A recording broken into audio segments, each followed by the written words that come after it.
back to Celebrity Radio. It's Alex Belfield talking to some of my favourite people. And one of them is a lady who is the star of This Morning. She's the star of Soap Week, which starts next week on ITV. This Morning. And of course, she's the lady behind the scripts of many of your favourite soaps. It is the Soap Awards coming soon, and we're going to talk nominations with the wonderful Sharon Marshall. How are you? That's a wonderful intro. Thank you very much. I'm good. I'm so excited because it's in the middle of award season, which is when we really get to see all the fabulous work that everyone's been doing all year, and quite rightly see people up on that stage being told that they're doing a good job. You've had an amazing life and career. I mean, always been a journalist, and it's sort of transitioned into this remarkable sort of two-way career. One, writing the scripts, if you like, and then talking about them. It's completely unique, your career, isn't it? I'm really fortunate. I mean, I did have a 20-year career as a journalist before I got into this. I always loved writing, but what I love now is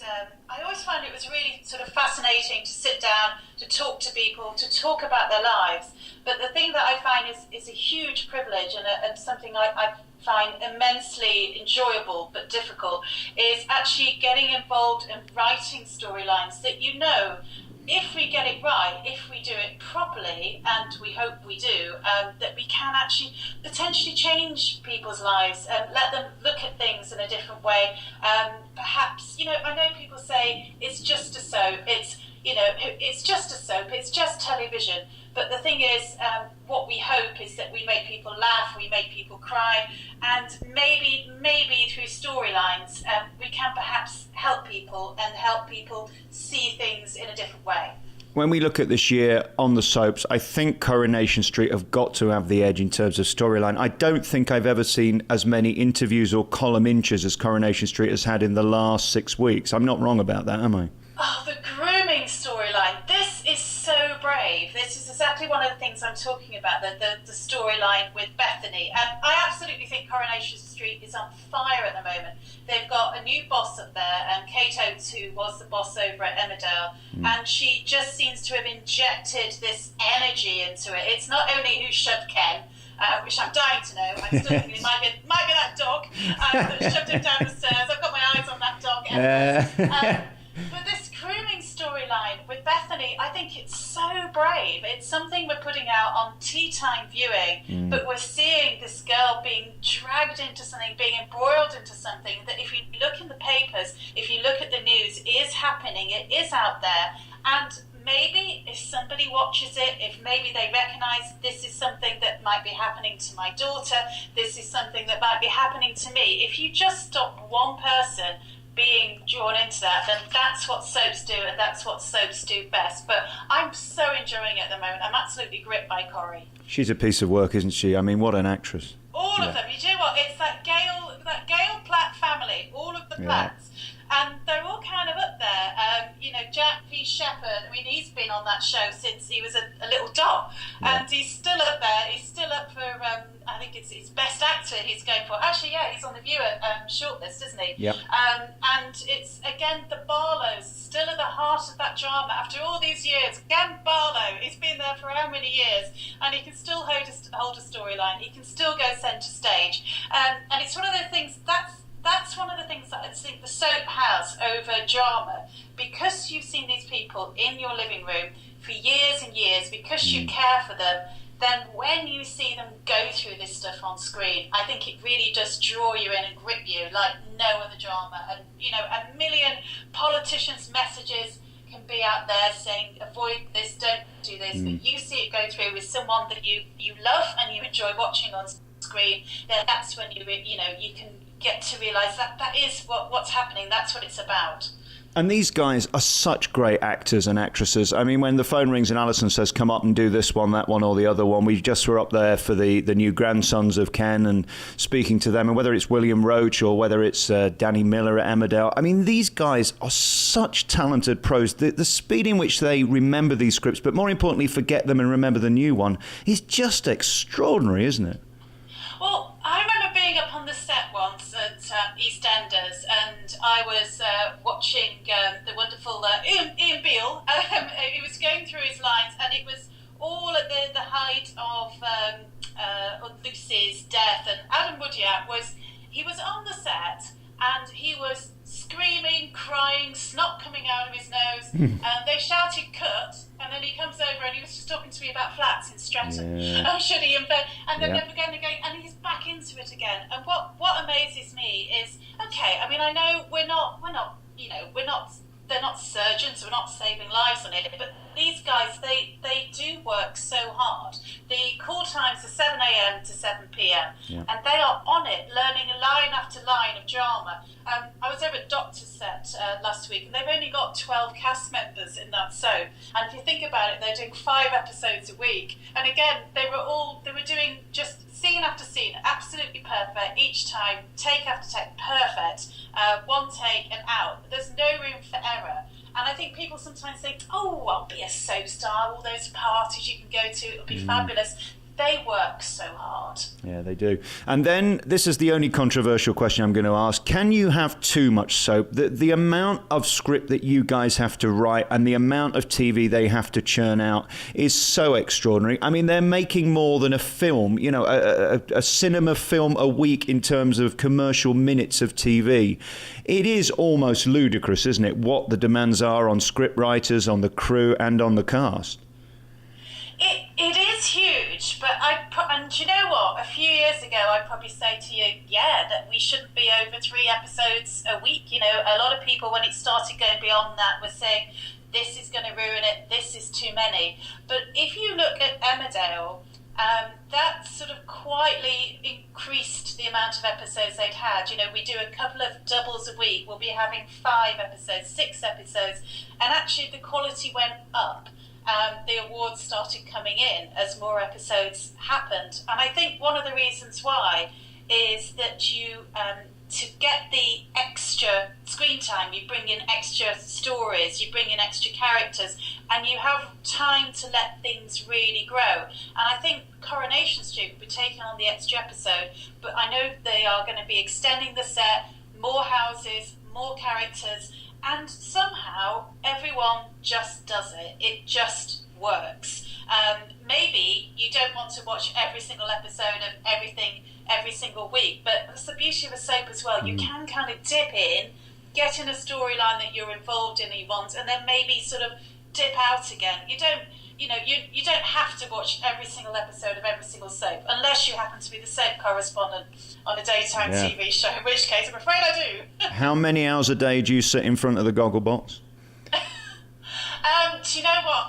It sounds quite sad, but I have my life so organised now. What I do is I download all the episodes. So if I'm on the tube or the bus or going to work, I watch it there. I watch it while I'm doing the ironing. I have it's set up when I'm in the kitchen, so the screen can swim around, so I can garden. I can do something at the same time as doing it. Otherwise, I would never ever leave the set, never leave the television set. Incredible. Let's just very finally go through some of the nominations this year. Best Actor, all the obvious ones. Danny Dyer. Does he stand a chance? Because again, he's brought sexiness back to EastEnders, but he's also brought trouble and headlines this year, hasn't he?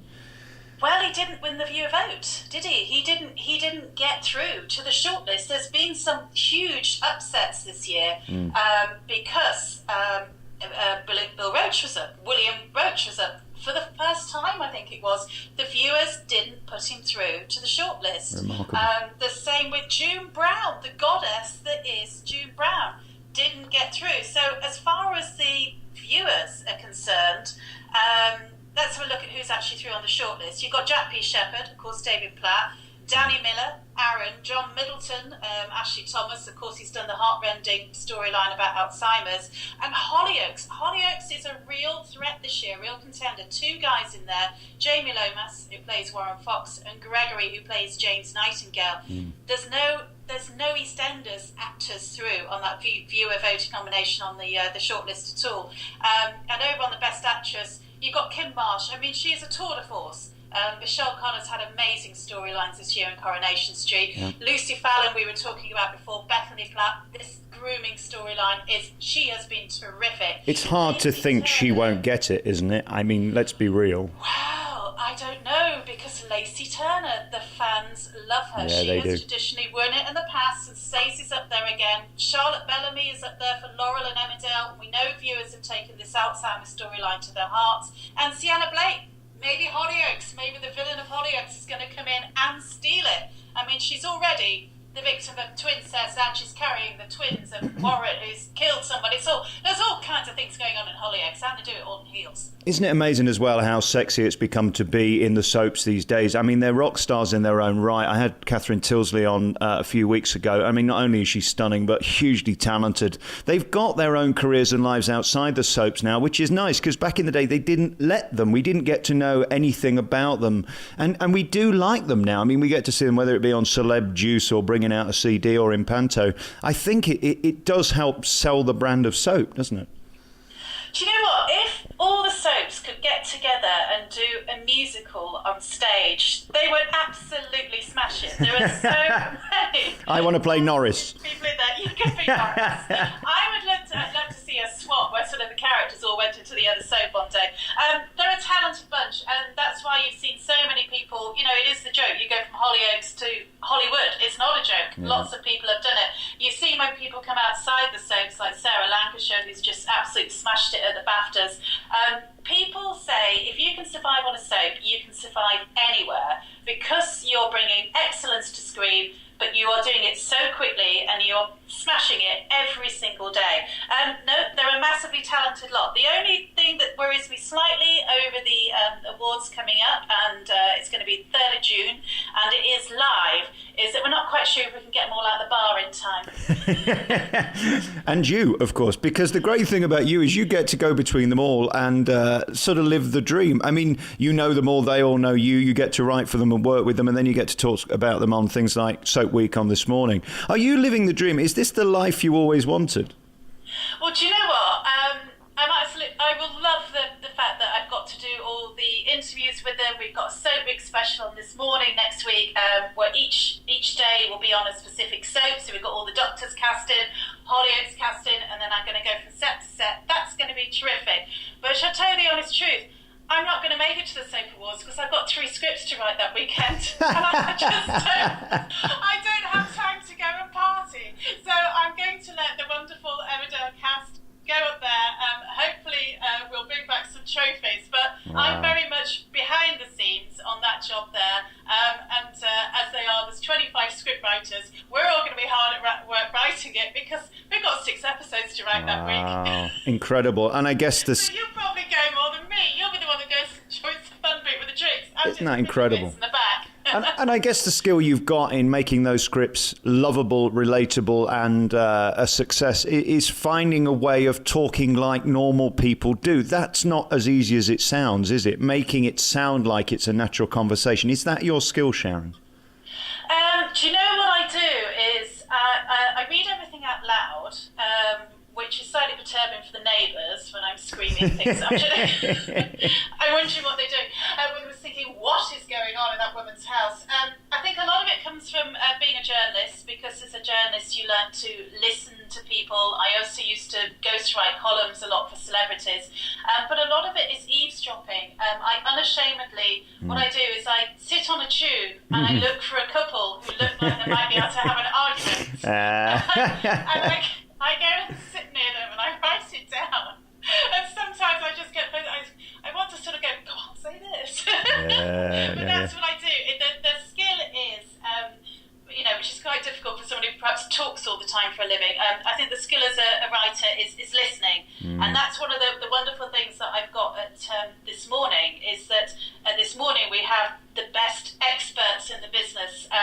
Some of the storylines that we put in, some of the characters that we put in, have actually come from our lovely Denise Robertson's postbag when she was alive. She, bless her, we used to talk a lot about this is people, this is what would they do? And I talk to Deirdre now, who's one of our experts. We have the best doctors. I go to Dr. Chris all the time. Yeah. What would a person be going through with this? How would they be treated? What would happen?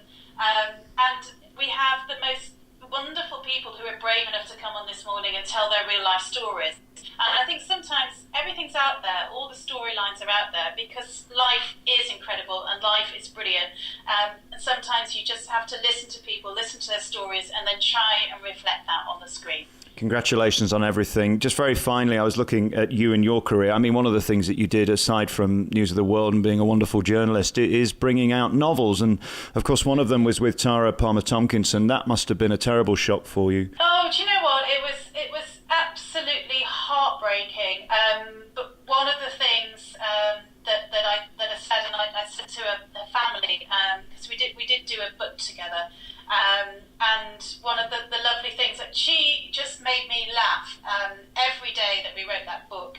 We just giggled and we laughed, and I got so many letters because it was like a spoof self-help a spoof self-help guide. But what we were trying to do is say to young girls, you know, if you are going through these problems in life with relationship, with work, or whatever, this is how you pick yourself up. This is how you surround yourself with real love. You know, this is how you sort of get out there and get fighting it. And I still get letters to this day from young girls who've sort of read it, and they've said, you know, it made them feel better after a breakup. It made them laugh again. Yeah. And that's all, as a writer, that's all you could ever have hoped for, is that you think, oh, well, I've helped someone. But it was just, I was reading through the book the other day, actually, and it was just making me laugh. I will always remember her as someone who was just the funniest person. It's a tremendous privilege to have been able to sit down and sort of try and distill all that wonderful, wacky advice she gave. It was a pleasure writing the book. God, though, it's just so desperately sad, though. There are special people that come into your life sometimes that you're just lucky to have known.